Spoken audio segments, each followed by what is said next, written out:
Merci de votre attention, madame, monsieur. Dans l'actualité ce soir, l'investiture d'Ali Bongo à Libreville ce mardi. Le président gabonais réélu le 27 août dernier a prêté serment ce matin. Parmi les chefs d'État présents au palais de la présidence du Gabon, le président Faure Gnassingbé. La lutte contre la pauvreté, la précarité, plusieurs ménages sont concernés. Combien sont-ils accédés aux services financiers? Les résultats d'une enquête ont été présentés ce matin. On en saura un peu plus tout à l'heure. En France, sécurité maritime arrête ce soir sur la loi sur la délimitation des frontières maritimes. Elle a été adoptée par l'Assemblée nationale et permet au Togo d'avoir une mainmise sur son espace maritime. Les avantages, les impacts, bon à savoir. Voilà, madame, messieurs, le sommaire, bienvenue. Voici le journal. Bonsoir à tous. Pas de perte de temps pour Ali Bongo, réélu au Gabon et confirmé par la Cour constitutionnelle. Le président Ali Bongo entame donc un second mandat. Il a prêté serment ce matin à Libreville. La cérémonie d'investiture s'est déroulée devant un parterre de délégations étrangères, parmi lesquelles celle du Togo conduite par le chef de l'État, Faure Gnassingbé. Le récit, Chassim Navaga.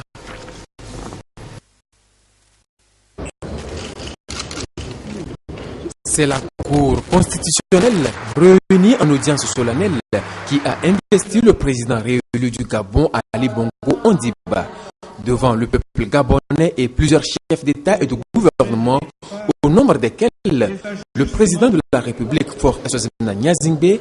Le président Ali Bongo a juré de consacrer toutes ses forces pour servir loyalement le peuple, de remplir consciencieusement ses devoirs de chef d'État. Dans son message d'investiture, le président Ali Bongo a appelé à un large dialogue politique et envisagé de faire rentrer des membres de l'opposition dans le prochain gouvernement. Il a indiqué qu'il va poursuivre la politique de développement social du pays ainsi que l'ancrage des valeurs démocratiques et de l'état de droit. L'autre grand chantier de ce nouveau septennat porte sur les réformes politiques, la refondation des institutions au service du développement et l'instauration de la confiance avec les partenaires. C'est dans cette optique qu'il a invité le peuple gabonais dans son ensemble à la tolérance au vu de l'importance des défis à relever pour mettre le pays sur la voie de l'émergence. Candidat du Parti démocratique gabonais PDG, le président Ali Bongo Ondimba a été réélu avec un taux de 50,6% des suffrages exprimés devant son principal adversaire, Jean Ping, qui a recueilli 47,24% des voix lors du scrutin présidentiel du 27 août dernier. Voilà donc pour l'investiture du président gabonais Ali Bongo. L'actualité sur place au Togo, la lutte contre la pauvreté, la précarité, beaucoup de ménages sont concernés. Combien sont-ils à avoir accès aux services financiers? C'est ce que révèle une enquête rendue publique ce mardi. À Lomé, les précisions, Edem Sosoko. Vers l'élaboration d'une stratégie nationale d'inclusion financière au Togo. Un document qui va prendre en compte les résultats de l'enquête sur la demande des services financiers FinScope Consommateur Togo 2016. Entre mars et avril 2016, une étude a été menée auprès d'un échantillon de 5197 Togolais pour voir comment les Togolais de 15 ans et plus gèrent leurs finances et les éléments qui influencent leur accès aux services financiers. C'est dans le cadre du processus MAP, Making Access to Financial Services Possible. L'étude était axée sur une gamme de services et produits financiers, notamment le crédit, l'épargne, les services bancaires et l'assurance. Sur le terrain, on a constaté que si nous nous référons aux structures des banques formelles accréditées par la BCAO, 18% utilisent les services. Mais quand on étend aux microfinances, on se retrouve à 45% et qu'on étend à toutes les institutions et par rapport aux services bancaires, on se trouve à 60%. Donc ce qui veut dire que 60% des Togolais adultes, c'est-à-dire de 15 ans et plus, utilisent les services financiers. On a remarqué que par rapport au crédit, seuls 27% de cette population a déclaré avoir eu du crédit. La raison principale évoquée, c'est que les gens n'aiment pas s'endetter. L'inclusion financière se révèle donc un mécanisme de lutte contre la précarité et d'atteinte des ODD, objectifs de développement durable. Avec l'inclusion financière, on peut mieux produire, on peut mieux satisfaire ses besoins en matière de nutrition, de sécurité alimentaire.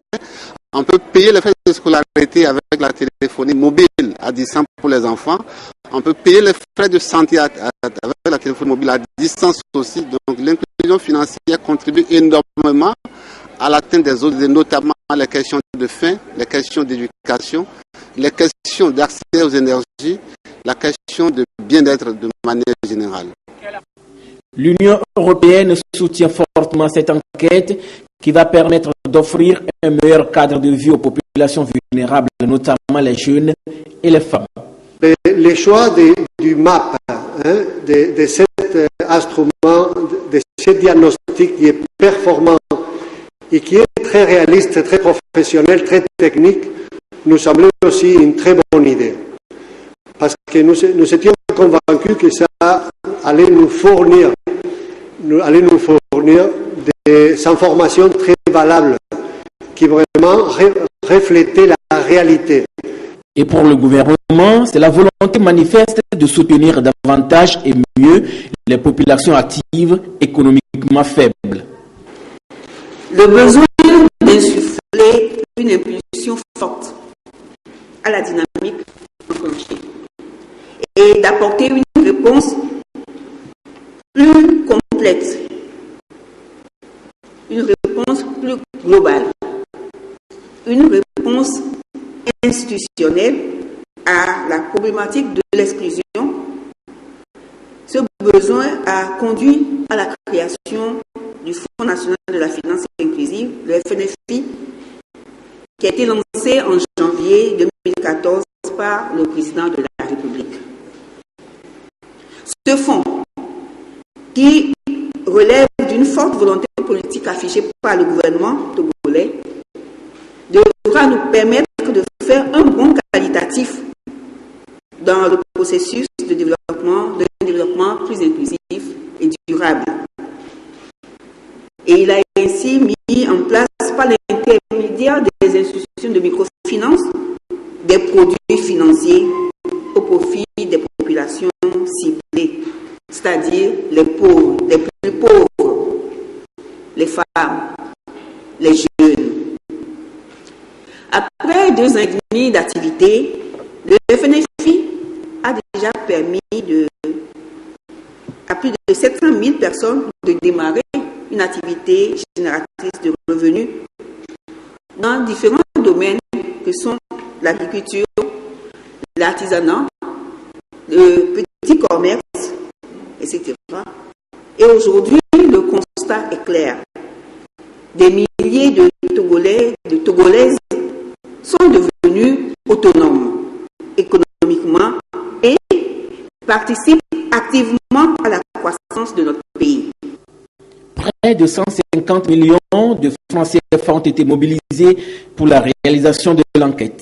Les résultats de l'étude vont orienter les interventions du gouvernement en matière d'inclusion financière vers les secteurs d'activité en besoin de desserte. Ceci afin que l'accès pour tous aux services financiers soit effectif au Togo. La justice, l'approche budget et programme, une séance de formation s'est ouverte sur le sujet à Lomé depuis ce matin. L'approche budget programme, Charlotte Moussémé pour nous en dire un peu plus.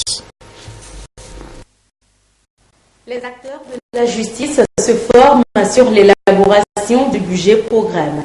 À la différence du budget moyen qui consiste à déterminer les activités à réaliser en fonction des moyens financiers disponibles, le budget programme donne l'opportunité aux acteurs d'un secteur d'élaborer les tâches à accomplir, d'identifier les objectifs afin d'être financés.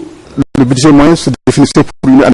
Par exemple, vous faites le budget de 2017, vous n'avez pas une vue bien précise sur ce que 2018-2019 sera.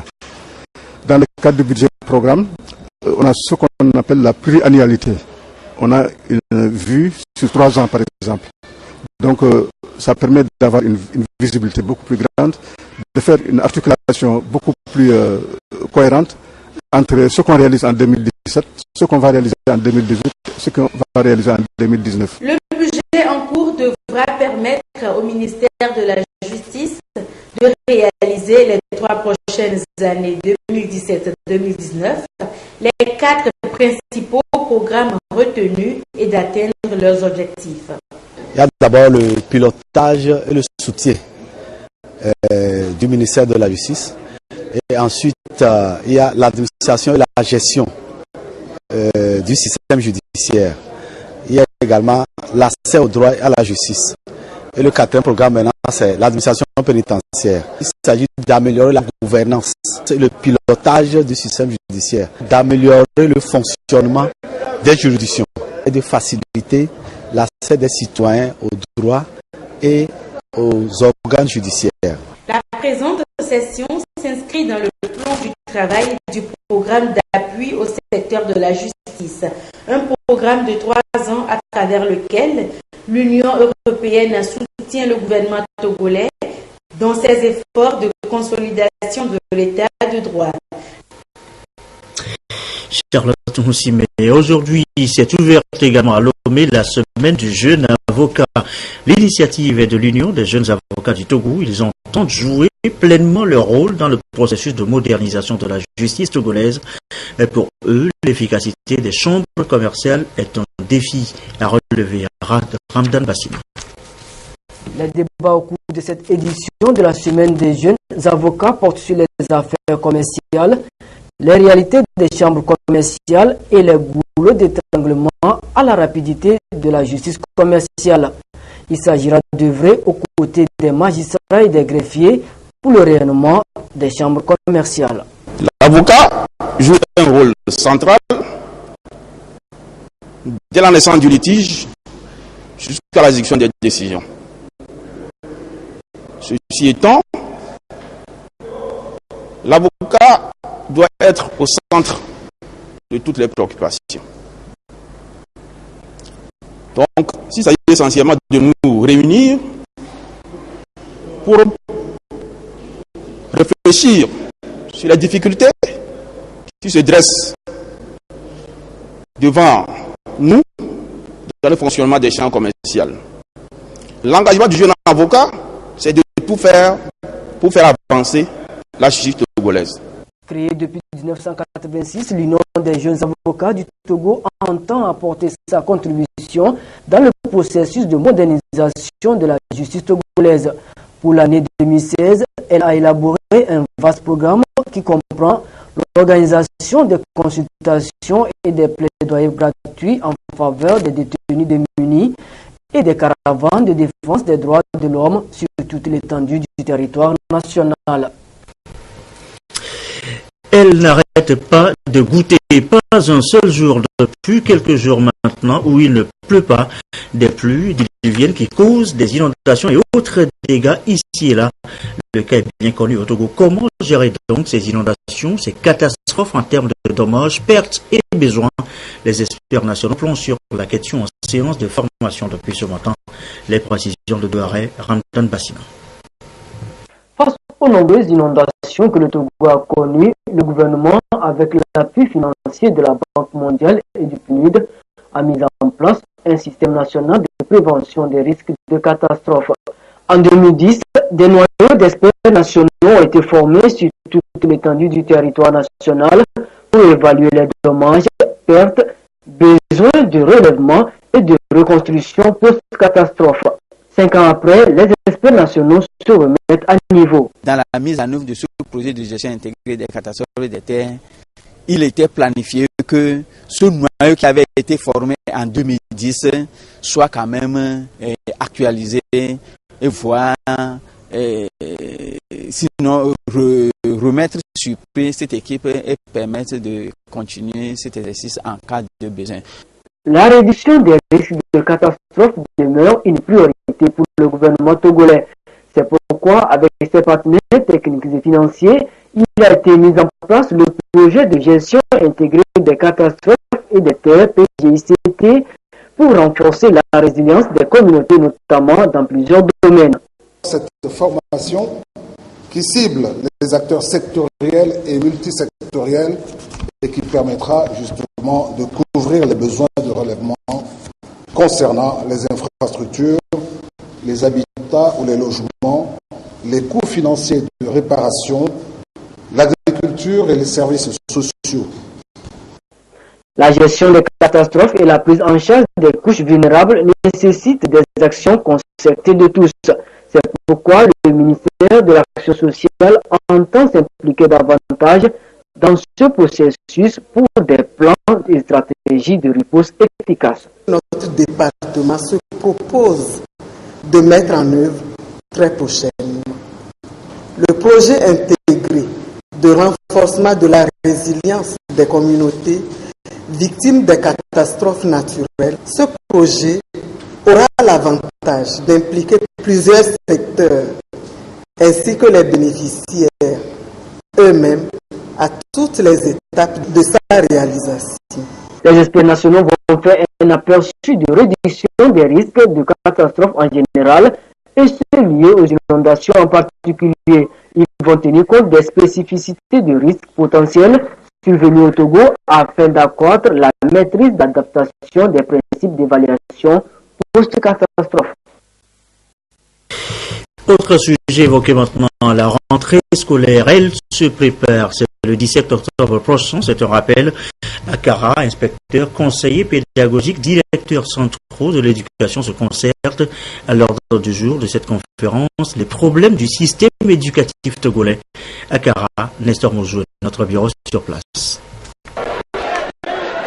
L'esprit de dialogue et de concertation qui a prévalu auprès des différents acteurs du système éducatif a permis une année scolaire 2015-2016 paisible.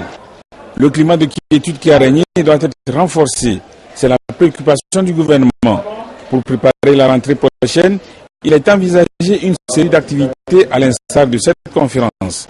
Une rencontre de 3 jours qui concerne les inspecteurs, les conseillers pédagogiques, les directeurs régionaux et centraux et d'autres acteurs de l'éducation et dont les travaux sont présidés par le ministre. Le pilotage pédagogique de l'inspection, la gestion administrative et financière du système éducatif, l'organisation des examens scolaires sont les thématiques qui seront abordées. Il s'agit en effet, dans le souci de consolider la quiétude et la sérénité retrouvée, d'évaluer les actions menées au cours de l'année écoulée, d'échanger sur les défis qui minent encore notre système éducatif, d'harmoniser les stratégies. À cet égard, les instructions contenues dans la circulaire portant orientation de l'année scolaire 2015-2016 sont toujours d'actualité et doivent être révisitées à la lumière des grandes ambitions dévolues à notre secteur. Au premier rang de ces ambitions, nous avions inscrit la poursuite des réformes engagées au préscolaire et au primaire, ainsi que l'accélération de la réforme des collèges, en vue de mieux rentabiliser notre système éducatif et assurer à nos enfants un enseignement fondamental d'une durée de 10 ans. Cet enseignement, selon le ministre, doit être axé sur l'acquisition d'un socle commun commun de connaissances et de compétences, doublé de l'apprentissage du comportement civique et citoyen, ainsi que des valeurs démocratiques et patriotiques. L'élève doit être constamment éduqué à l'exercice de sa citoyenneté au sein de l'école et de la communauté par la culture du respect de l'autre, de l'autorité et du bien public, la pratique de la courtoisie et de la liberté individuelle et collective. C'est par une implication personnelle de chacun, une action concertée de tous les acteurs et une mutualisation des efforts que nous pourrons franchir une étape supplémentaire dans la consolidation de notre système éducatif, a conclu le ministre Tchapeli. Et voilà donc pour cette conférence des inspecteurs sur l'éducation à Kara. Pendant ce temps, à l'amphi 1500 de l'Université de Lomé, cette séance d'information pour les nouveaux bacheliers, vous allez le voir, quelles sont les conditions d'accès aux différents parcours et les nouvelles modalités d'inscription. Les candidats ont été bien renseignés ce matin. Viviane Souvi, Antoine Thomas. À quelques semaines de la rentrée universitaire, les bacheliers de l'année académique 2015-2016 s'imprègnent des modalités et conditions d'accès aux différentes filières sur le campus. Cette séance d'information de la DAS, Direction des affaires académiques et de la scolarité, est destinée à orienter ces néo-bacheliers sur les choix académiques qui leur sont proposés. Après les informations qu'on nous a données, on peut choisir. Je compte faire la sociologie. C'est pour nous montrer quelle voie on doit suivre si jamais on venait sur le campus. Donc j'ai passé le concours en août et j'ai réussi. Donc je suis là-bas actuellement. Aussi ici. Les réformes entreprises par l'université ont permis de mettre en place l'inscription en ligne il y a quelques années déjà. Un dispositif qui permet aux bacheliers de faire la pré-inscription via Internet. Cette pré-inscription leur permet d'être un peu déterminés sur le plan de l'orientation et donc leur permet ensuite, lorsqu'ils viennent sur le campus, de ne venir qu'une fois avec un dossier physique, de déposer ce dossier physique et au bout de quelques jours d'obtenir leur carte. C'est quelque chose qui désengorge en fait l'université de Lomé en termes d'inscription, mais qui permet aussi aux futurs étudiants, à l'étudiant déjà inscrit, de s'exercer au niveau des informatiques. Ils n'ont pas besoin d'être aidés réellement et surtout de ne pas payer pour être aidés. Il y a toute une organisation sur le campus. Les délégués sont organisés. Des étudiants seniors s'organisent pour aider les bacheliers. Donc je leur demande instamment de venir sur le campus, de s'approcher en fait des établissements, de regarder au niveau des délégués, de venir au niveau de la DAS et de ne pas croire ceux qui leur prennent de l'argent pour leur faire une inscription.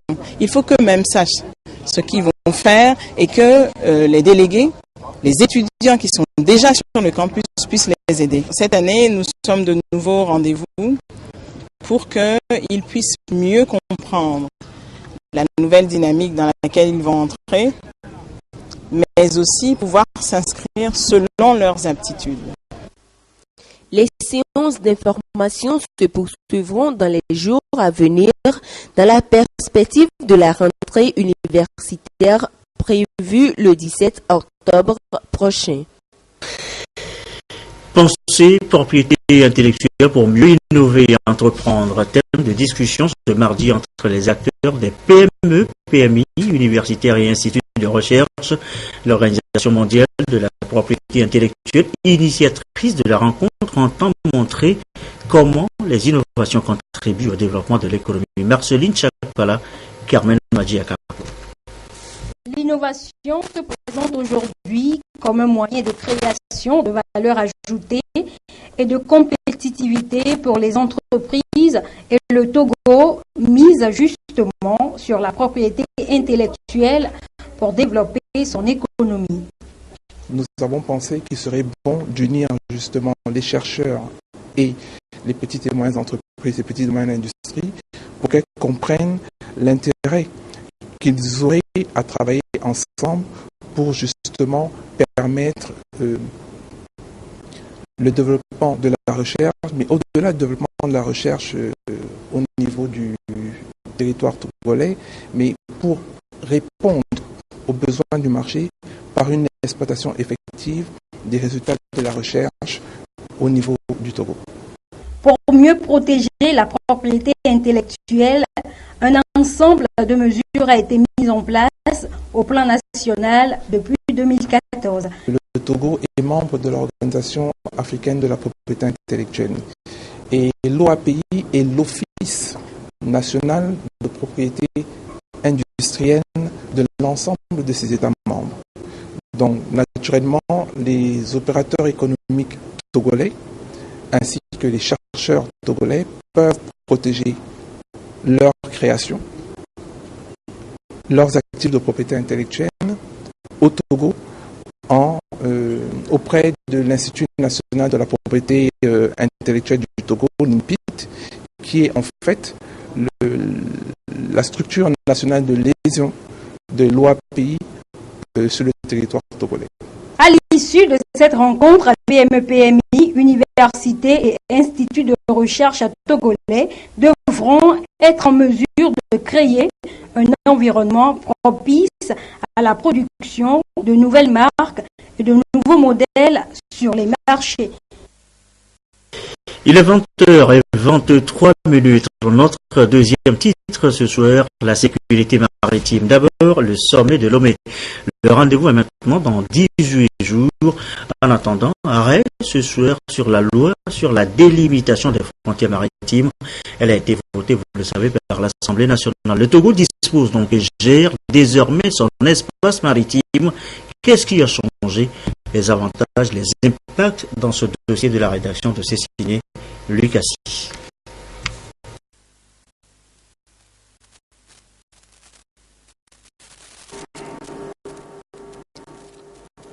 Plus de 80% des transactions commerciales passent par la mer, véritable source de richesse pour les États côtiers. Le Togo, qui a une ouverture sur la mer, est signataire de la Convention des Nations Unies sur la mer depuis 1985. Et ces dernières années, le Togo s'est véritablement engagé à renforcer l'action de l'État en mer à travers plusieurs initiatives. La dernière en date, c'est l'adoption de la loi relative à la délimitation des frontières maritimes et la création d'une zone économique exclusive. Il s'agit d'une avancée très considérable pour notre pays, dans la mesure où, depuis 1967, une ordonnance de 1967 consacrait cette délimitation de nos frontières maritimes. Cette ordonnance est vue être dépassée avec le temps, avec l'adoption ou bien avec la Convention des Nations Unies sur le droit de la mer de Montego Bay, qui est le document de référence en droit international de la mer. Donc, cette ordonnance fixait la mer territoriale à 30 000 marins, alors que la Convention de Montego Bay fixait cette mer territoriale à 12 000 marins. Donc, il y avait donc lieu pour le Togo de se conformer à la réglementation internationale. Le présent projet de loi crée une zone contiguë et une zone économique exclusive afin de permettre à l'État de maîtriser ses frontières et jouir des avantages économiques liés à cette délimitation. Le régime qui est derrière cette délimitation varie. Lorsque nous sommes au niveau de la mer territoriale, le Togo dispose de droits de souveraineté sur sa mer territoriale. Ce qui voudrait dire que cette zone, la gestion de cette zone est faite, à part certaines exceptions consacrées par la Convention de Montego Bay, est faite exactement comme la gestion de la partie terrestre du territoire. Il s'agit de la mer territoriale. Mais au-delà de la mer territoriale, nous avons la zone contiguë, qui est une zone douanière, un cordon douanier, où s'exercent tous les contrôles par les douaniers pour des raisons fiscales, pour des raisons économiques, pour des raisons sanitaires, avant que tout navire ne pénètre dans la mer territoriale togolaise. Au-delà de la zone contiguë, nous avons la zone économique exclusive, où le Togo dispose de droits souverains, ce qui est différent des droits de la souveraineté exclusive. Le Togo dispose de droits souverains liés à l'exploration, à l'exploitation des ressources halieutiques, à l'exploration du sol et du sous-sol marin,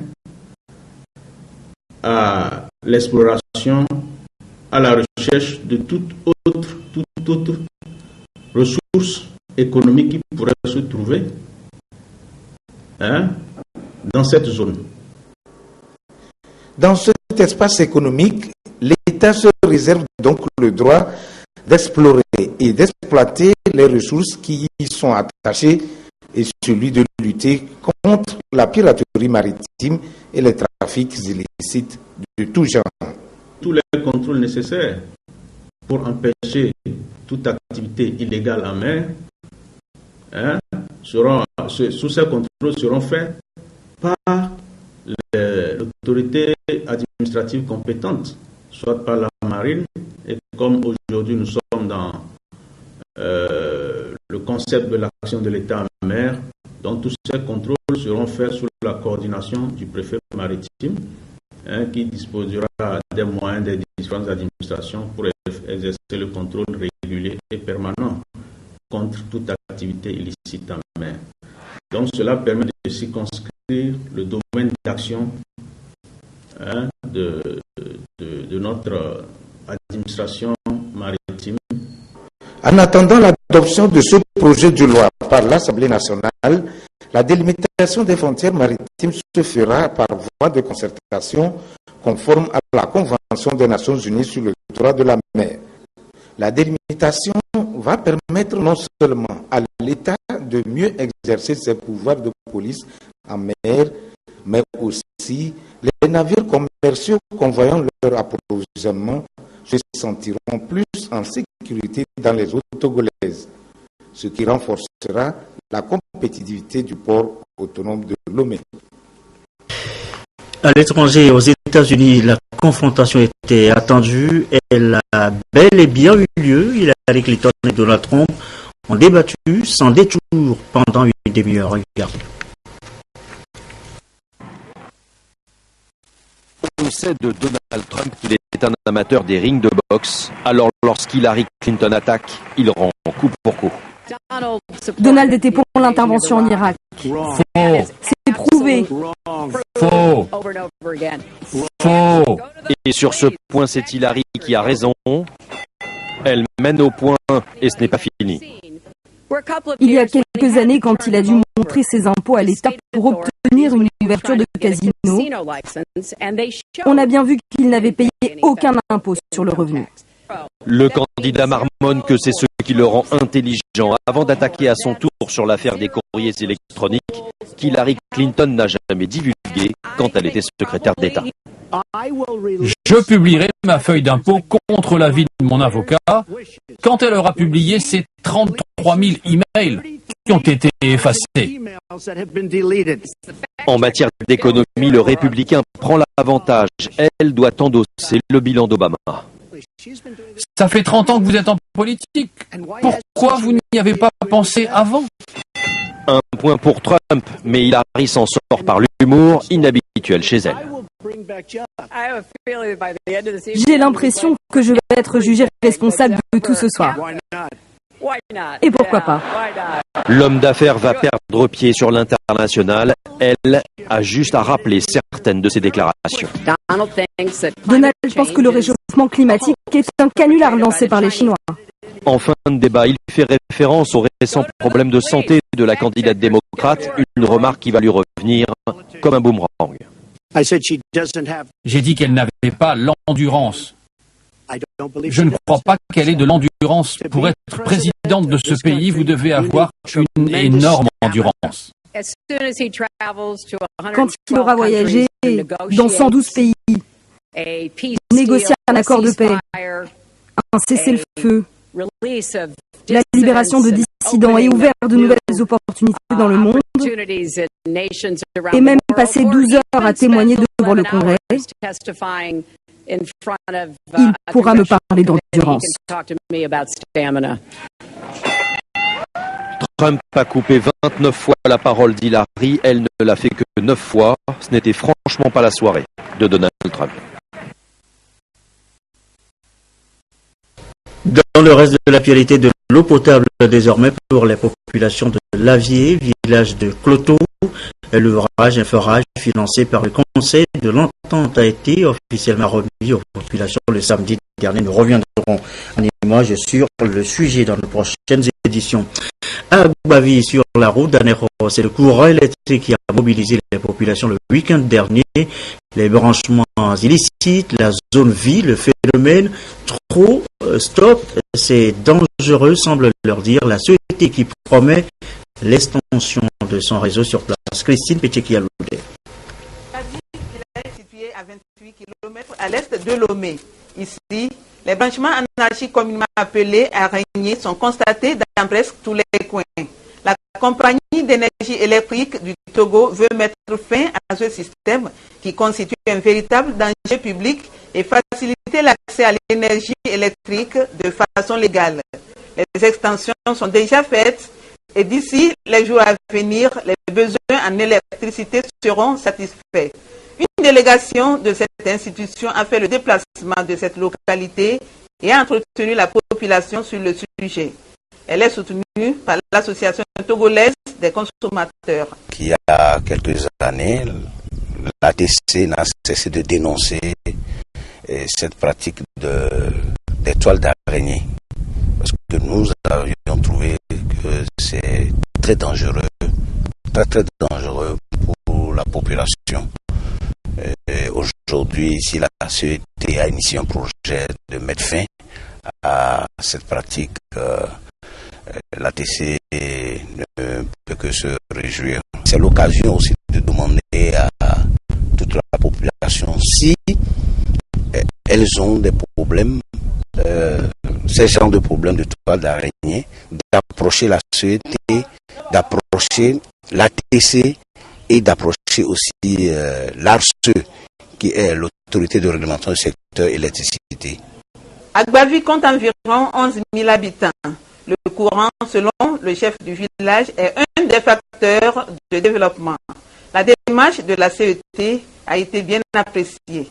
C'est la joie pour moi d'avoir les poteaux dans tous les coins de mon village. Parce que avant, les gens prennent le compteur dans les autres villages environnants et tirer jusqu'au niveau de notre village, et c'est dangereux. Les activités de normalisation des branchements anarchiques dans les zones périurbaines de Lomé se poursuivent. Agbata, Afirenigba, Dégué et des localités environnantes recevront la visite de la CET. Et tout aussi dangereux, la mauvaise manipulation des produits chimiques. La brasserie du Bénin tire la sonnette d'alarme. Le personnel est prévenu, mieux formé depuis hier sur les risques liés à l'utilisation de ces produits. Marceline Chakpala, Carmen Madiakapo. Les produits chimiques présentent des dangers pour les personnes, les installations ou l'environnement d'une industrie. Ces dangers doivent être pris en compte dans les entreprises pour prévenir les risques. C'est pourquoi la brasserie Bébé Lomé veut relever le niveau de qualification de ses agents dans l'utilisation de ces produits chimiques dangereux. Le cabinet de formation en vie pure va mettre son expertise au profit du personnel de la brasserie. De nombreux produits peuvent être dangereux s'ils sont mal manipulés. Nous savons les manipuler parce que ça fait 50 ans que nous faisons ce métier-là. Toutefois, il faut progresser dans notre métier et c'est pour ça que nous commençons aujourd'hui, en 2016, une première formation, c'est un premier pas de comment apprendre à mieux gérer ces produits-là et l'environnement qui l'entoure aussi. Notre rôle dans une société agroalimentaire, c'est aussi de gérer l'eau au quotidien. Nous avons des indicateurs très précis sur la récupération de l'eau pour pouvoir la retraiter et la réutiliser dans certains domaines, bien évidemment, dans l'industrie, de façon à ne pas rejeter toute l'eau, mais la réutiliser plusieurs fois. La protection de l'environnement revêt une importance capitale pour le bien-être des populations. Le Fonds national d'apprentissage, de formation et de perfectionnement professionnel FNAFPP soutient pour ce faire cette initiative. Toutes les initiatives dans les entreprises qui vont dans le sens d'un renforcement de capacité en vue de perfectionner les salariés, le FNAFPP s'inscrit dans cette logique. C'est pour ça que nous avons accepté de financer cette formation. Au niveau du FNAFPP, nous avons trouvé que ce thème est vraiment d'actualité et c'est d'une importance capitale pour les salariés et pour l'entreprise. La brasserie Bébé est spécialisée dans la production des boissons alimentaires au Togo. Sa force, selon ses responsables, réside essentiellement dans la qualité de ses produits. Fin de cette édition quelque peu longue. Une autre vous attend tout à l'heure, le journal de l'économie. Mathias Touglo, Esther Laclé, à partir de 20h45. Moi, je vous souhaite une très belle soirée.